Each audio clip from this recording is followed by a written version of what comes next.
नमस्कार. उद्या रविवार. उद्या कामिका एकादशी.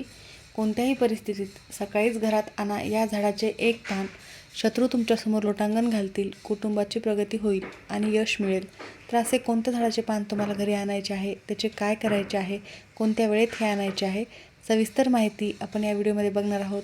त्यामुळे स्किप न करता शेवटपर्यंत बघा. माहिती आवडल्यास लाईक, शेअर, सबस्क्राईब करून बेल आयकॉनला प्रेस करा. कमेंट बॉक्समध्ये ओम नमो भगवते वासुदेवाय नमः किंवा तुमच्या कुलदेवाचे नाव लिहायला अजिबात विसरू नका. उद्याची ही एकादशी अत्यंत महत्त्वाची आहे.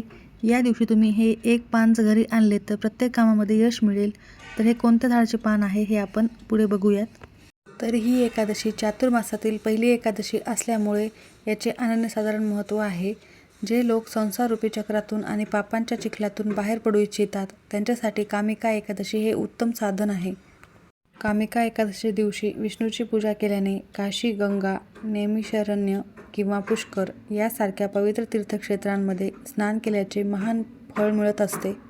जो व्यक्ती या दिवशी श्रीहरी विष्णूंची पूजा करतो त्याच्याकडून एकाच वेळी सर्व देव, गंधर्व आणि सूर्यदेवताची पूजा होते अशी धार्मिक मान्यता आहे.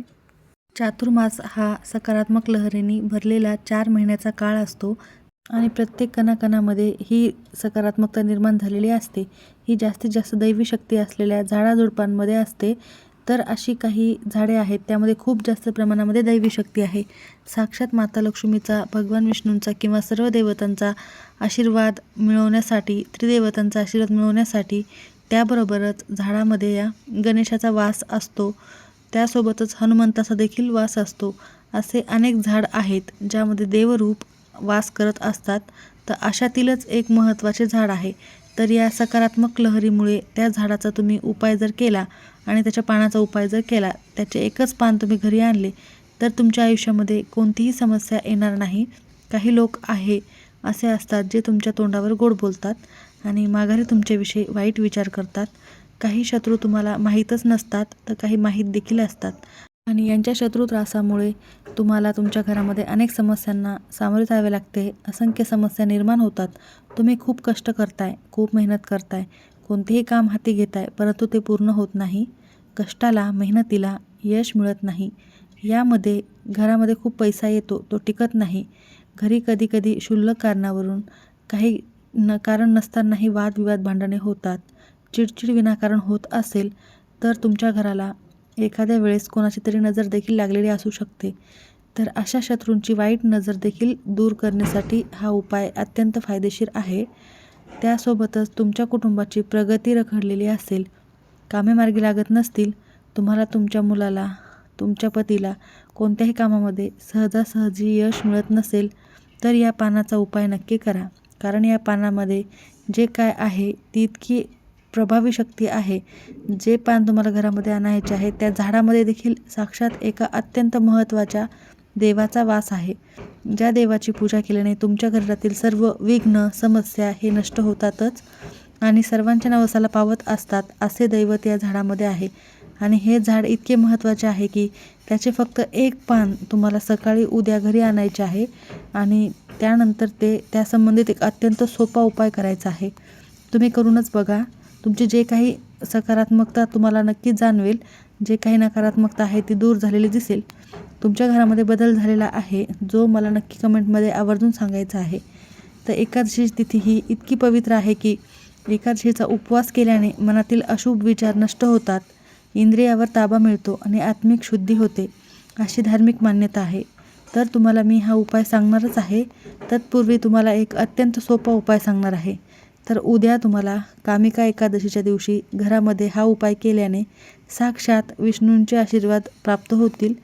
तर उद्याच्या दिवशी तुम्हाला घरी खडीसाखरेचा उपाय करायचा आहे.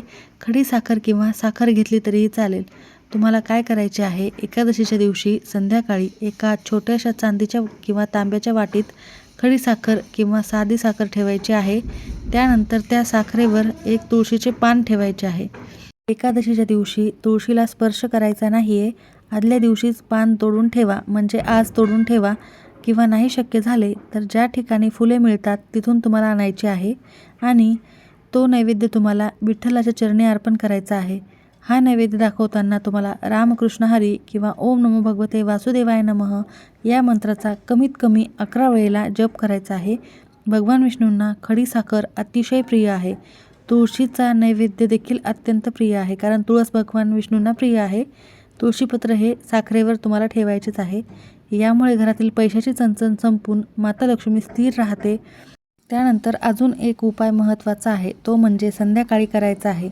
उद्या संध्याकाळी एकादशीच्या दिवशी संध्याकाळी घरात देवासमोर तुळशीजवळ दिवा लावत असताना एका मातीच्या किंवा तांब्याच्या दिव्यामध्ये थोडेसे साखरेचे दाणे 2 कापूर वड्या एकत्र करून टाकायच्या आहेत आणि त्यानंतर प्रज्वलित करायचा आहे.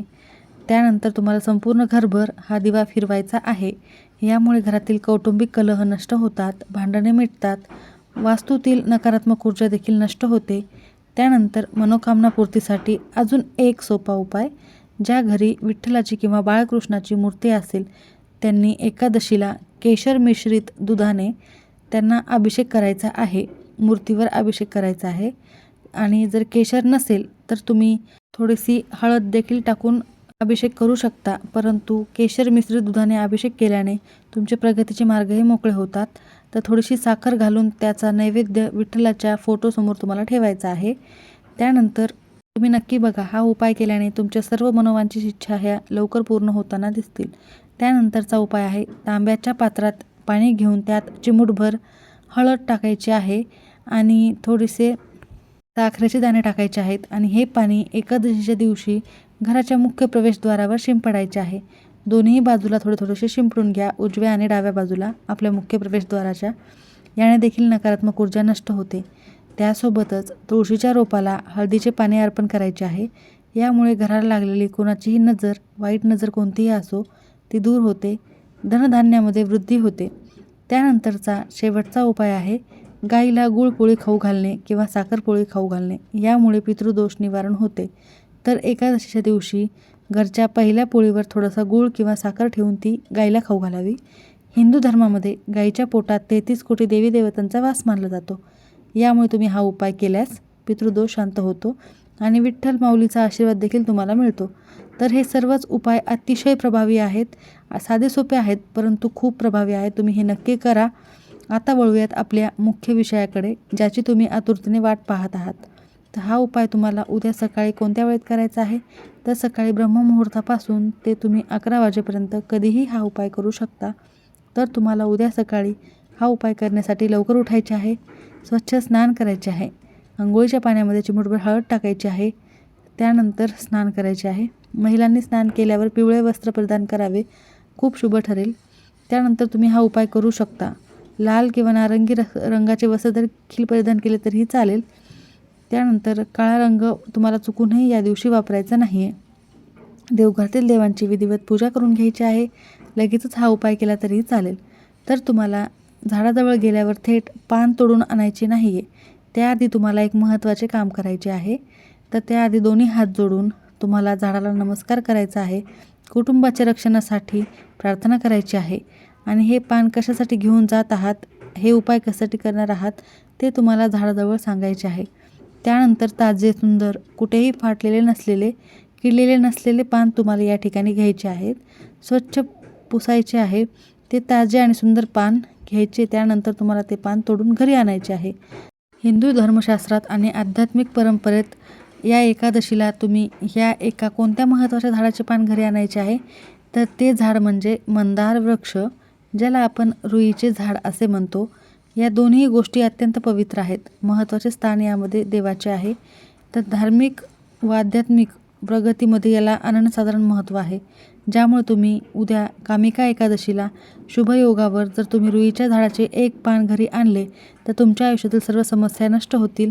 कारण ही एकादशी मी तुम्हाला पुन्हा पुन्हा सांगत आहे, चातुर्मासातील एकादशी आहे आणि लवकरच श्रावण महिना देखील सुरू होत आहे. तुम्हाला माहीतच आहे, 4 महिने चातुर्मास भगवान विष्णू हे क्षीरसागरात 4 महिन्यासाठी योगनिद्रेत जात असतात. धार्मिक मान्यतेनुसार 4 महिने व्रत वैकल्य करण्यासाठी, उपासना करण्यासाठी आणि आध्यात्मिक साधनेला अत्यंत महत्त्वाचे आहे. तर तुम्हाला हा उपाय कसा करायचा आहे रुईच्या झाडाच्या पानाचा, ते आपण बघूयात. कारण रुईच्या झाडाचे पान धार्मिक महत्त्व याला खूप जास्त आहे, ज्याला अर्क किंवा मंदार असे देखील म्हणतात. तंत्रशास्त्रात आणि पुराणात अतिशय शक्तिशाली व दैवी वनस्पती ही मानली जाते आणि याचा संबंध कोणाशी आहे तर रुईचे झाड हे हनुमानजींना अतिशय प्रिय आहे. हनुमानजींना रुईच्या पानाचे फूल किंवा माळ अर्पण करणे शनीची 7.5 त्रास दूर करण्यासाठी महत्त्वाचा उपाय आहे. संकटांचा नाश देखील होत असतो. त्यासोबतच शिवपुराणानुसार रुईचे पान हे भगवान शंकराला अतिशय प्रिय आहे. महादेवाची पूजा करताना रुईचे फूल किंवा पान अर्पण केल्यास घरामध्ये सुख, शांती, समृद्धी, स्थैर्य लाभते. आणि महत्त्वाचे म्हणजे शास्त्रानुसार ज्या पांढऱ्या रुईच्या झाडाचे वय 12 वर्षापेक्षा जास्त असते त्याला श्वेतार्क किंवा स्वयंभू गणेशाचा वास त्यामध्ये असतो असे मानले जाते. त्याच्या मुळात नैसर्गिकरित्या भगवान गणेशाचा आकार प्राप्त झालेला असतो. याला श्वेतार्क गणेश असे देखील म्हणतात. म्हणूनच याची घरात स्थापना करून पूजा केल्याने सर्व विघ्न दूर होतात, गरिबी नष्ट होते अशी देखील मान्यता आहे. ज्या घरात मुख्य प्रवेशद्वाराजवळ किंवा अंगणात रुईचे झाड असते तिथे कोणाचीही वाईट नजर किंवा करणी बाधा किंवा नकारात्मक शक्तीही प्रवेश करू शकत नाही. तर इतके अनन्यसाधारण महत्त्व या एका फक्त रुईच्या झाडाला आहे. तर तुम्हाला याचेच पान एक तोडून आणायचे आहे. फक्त लक्षात ठेवा, पान तोडताना त्याचा चीक डोळ्यात जाणार नाही याची काळजी घ्यावी, कारण डोळ्यासाठी खूप घातक असतो. त्यानंतर रुईचा कोणताही भाग थेट औषध म्हणून पोटात घेऊ नये, केवळ बाह्य उपायासाठी महत्त्वाचे आहे. धार्मिक शास्त्रानुसार कोणतीही वनस्पतीचे पान तोडण्यापूर्वी हात जोडून झाडाला प्रार्थना करायची आहे आणि गरजेपुरतेच एक पान तोडायचे आहे. तर तुम्ही हे पान तोडून घरी आणल्यानंतर त्याचे महत्त्वाचे काम काय आहे? फक्त पान तोडून घरी आणून ठेवणे इतकंच नाही, तर आता खरा उपाय आपल्याला या ठिकाणी बघायचा आहे. तर हे रुईचे पान घरी आणल्यानंतर स्वच्छ पाण्याने किंवा गंगाजलाने स्वच्छ धुवून घ्यायचे आहे किंवा तुळशीचे पाणी त्यावर शिंपडून घ्यायचे आहे. म्हणजेच एका तांब्यामध्ये तुळशीपत्र ठेवलेले पाणी तुम्ही त्यावर शिंपडू शकता.